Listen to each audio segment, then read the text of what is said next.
Hey folks, yeah, it's been a couple of weeks, getting ready for a move.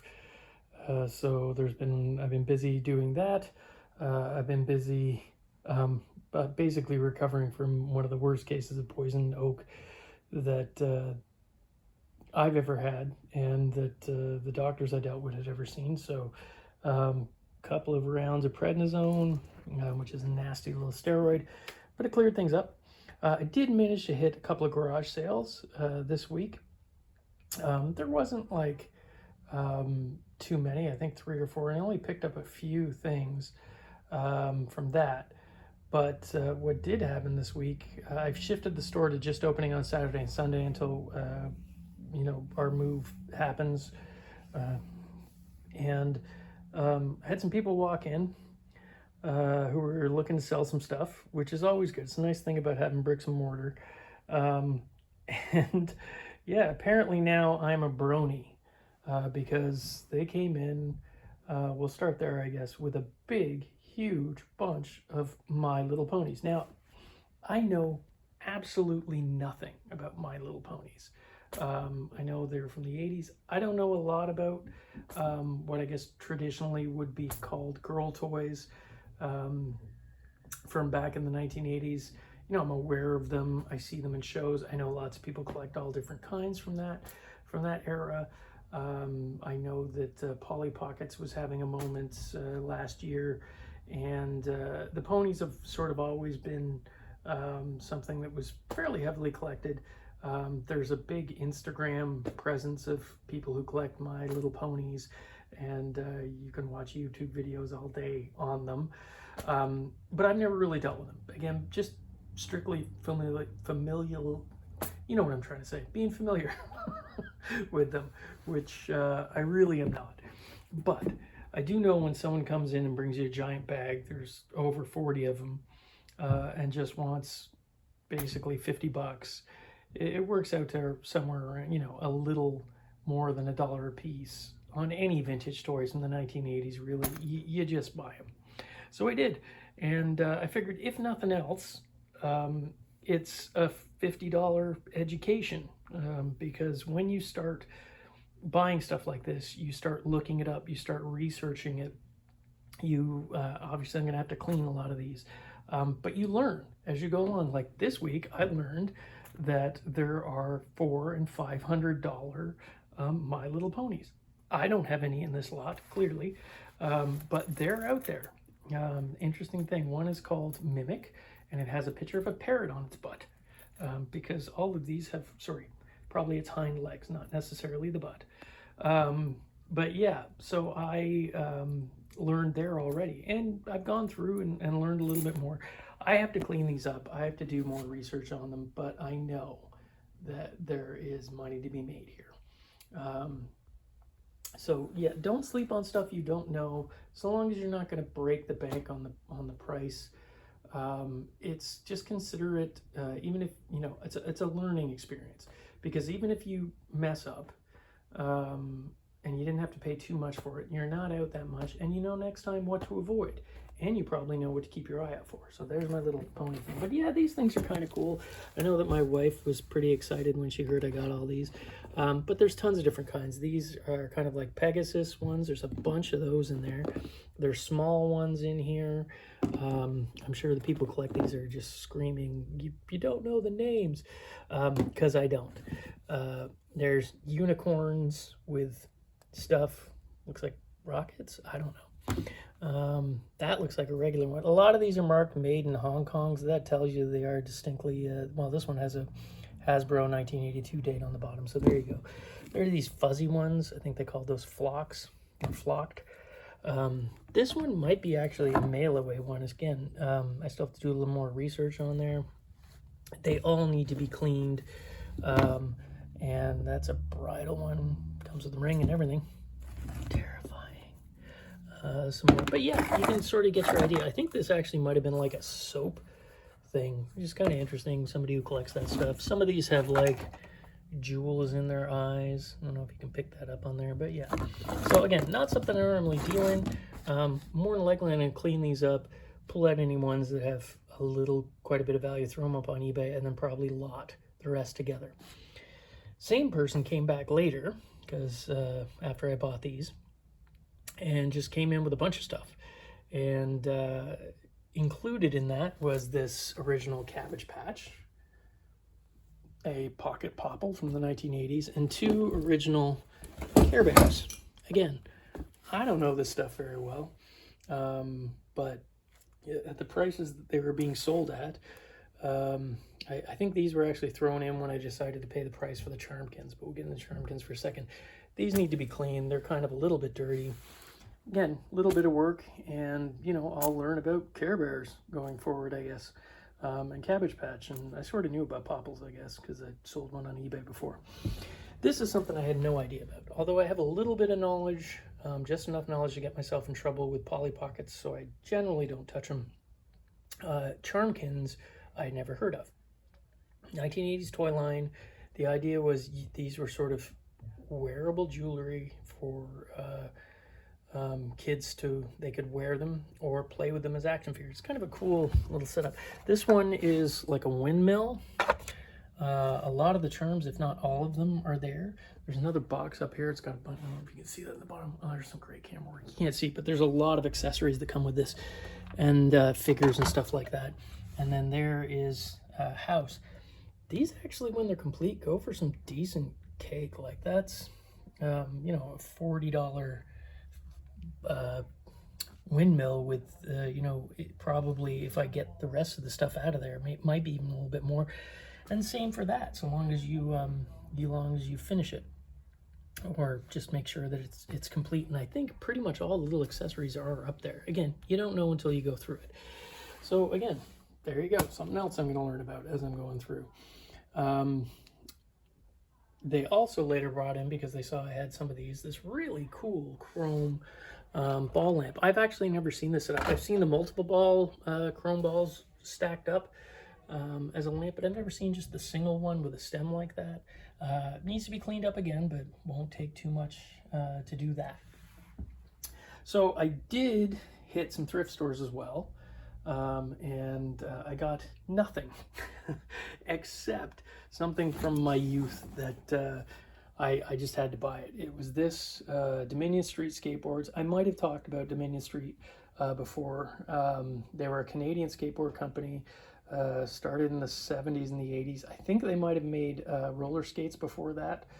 And they were kind of on the lower end in terms of purchase, like to buy one, it didn't break the bank. Like if you wanted it like a Santa Cruz, like a Corey O'Brien or something like that, it was out of most kids' leagues, especially in Southern Ontario, where there weren't like a lot of skate shops yet in the 70s and 80s here. So you had to usually order it from the States, and it just cost an arm and a leg. These were available at Dominion Street, had a lot of stuff in like department stores and places like that. And I remember I had the Firefly. This very deck was one of my first decks. Mine was green, like a really day glow kind of green. Yeah, this showed up at a Value Village. They were just putting it out. I lucked out. I took the sticker off already. It was on the bottom, but they put it out at $6.99. They've had other ones out there. They put like 40 bucks on. I've had to pass on.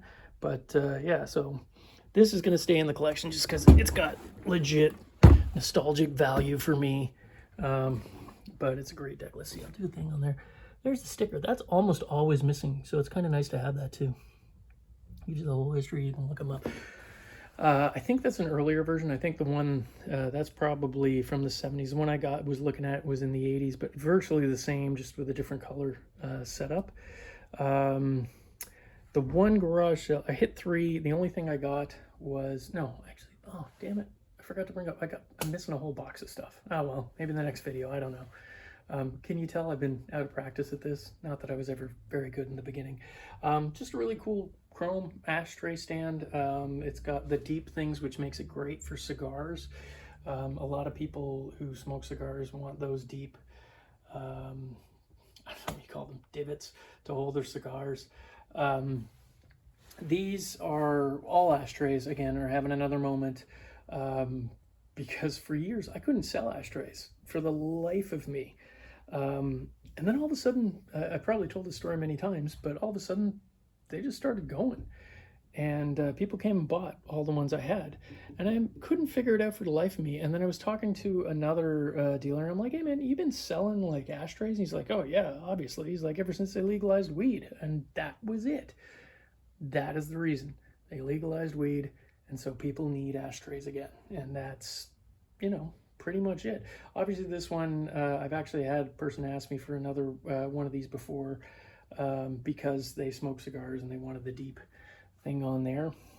It needs cleaning up, just like the lamp. Not going to be a big deal to do that. And yeah, clean that chrome right up, and it'll look fantastic. Actually, these are great. I do like the base there. I think that's alabaster. Might be glass, but I think it is alabaster. And just look at the little sort of deco-esque, like little finial there on the end. They're really pretty things. So yeah, so all that happened. I did go to another garage sale. I don't know where I put the box. And it was like a charity type garage sale. And there was a box and it had tree tots in it. Well, not tree tots, but the tree house from Tree Tots from the 1970s. A strawberry shortcake carrying case. This looked like a strawberry basically, and then Fisher Price fun plane. And I brought it up to them and said, how much you want for this? And they said $2, and I'm like, here's 10, which is still stupidly cheap, but at least $2 for all that stuff. And it was for a charity thing, so I just gave him $10. I'm not a hero for doing that. Hero gets thrown around a lot these days, but yeah, no, I'm just kidding with you. That's still super cheap. Really glad to get it. And, maybe I'm helping out a charity in a small way, which is always great, win-win for everybody. And then the last thing that I will go over this week was, I don't know if you remember if it was the last video or the video before that, I had some basketball cards in the boxes that I picked up at a garage sale. And I left my number with the gentleman because he said he thought he had more boxes of cards and other stuff that he was going to be clearing through, and would I be interested? And so I left my number, and he called me, and I went and looked and had a few more. Nothing crazy great, but just some interesting stuff. Teenage Mutant Ninja Turtles Topps cards from the 1980s from the film. I don't know if they're all there. Obviously the box is falling apart. Probably all there. People who are into Ninja Turtles are going to want that. Ghostbusters 2 cards, again from the 1980s. Terminator 2 cards. All the packs are unopened in there. The boxes are falling apart, but I think all the packs there. This is kind of cool. You don't see this over on this side of the pond very often, but English football cards for my American friends. That would be soccer. Yeah, but I mean, it's weird because you play English football with your feet. You play American football mostly with your hands. Can't figure it out to this day. So that, and then some Donruss baseball cards from 1989. So pretty much a full unopened box in there. There's an extra pack, and then these Premier O-Pee-Chee Premier hockey box sealed. You can see the price. At some point you tried to sell it for $15. It didn't happen. I didn't pay very much for this lot. I think it was like, I know it wasn't more than 40 for all of it. So, again, I don't know if I overpaid. I don't think so. But, just in terms of cool stuff to have in the store, that's it. I'll probably make my money back on just selling maybe one of those non-sport things there. Now, he did say again, he has more, and he's going to be digging. He thought he had basketball card sets from the 80s and early 90s, and he said if he gets them, he's going to give me a call back. So that's just a super cool, thing to a connection to make. And like I said, whenever you buy anything off somebody, talk with them. Ask them, hey, do you have any of this stuff? Do you have any old records? Do you have any old toys? Do you have any? I get so many leads from that. And if nothing else, just leave them your number. And then they'll give you a call. and you know, when they're comfortable and ready to go. I try to get people's numbers. I don't like harassing people. You know, if I'll tell them, can I give you a call next week? If they say yes, then I'll call them back. But always try and leave your number. And then that way, you know, if they come across anything, usually you're the first person they're going to call. And that can give you a little bit of advantage in this game. So that's it for this week. Obviously, I've got some cleaning of My Little Ponies. Not something I thought I would be ever doing in my life. But that's the kind of thing that this business can lead you to. So I hope you all are able to find some stuff this week. If you want to subscribe to this channel, that would be great if you like this content. You don't have to. It's not the end of the world. I'm not doing this professionally or anything. It's just me messing around. But I do like the comments. If you guys have any questions or anything like that, I do like the comments and any sort of feedback. I get a lot of people showing up at the store now saying they watch the videos, which is kind of a bit surreal for me, but kind of awesome. I appreciate you guys coming by. So yeah, that's it. Just, I hope, I probably already said that. I'm probably going to keep repeating myself. I'm going to stop now. All right, y'all. Hope you all have a good week coming up. And yeah, stay safe out there, okay? Bye.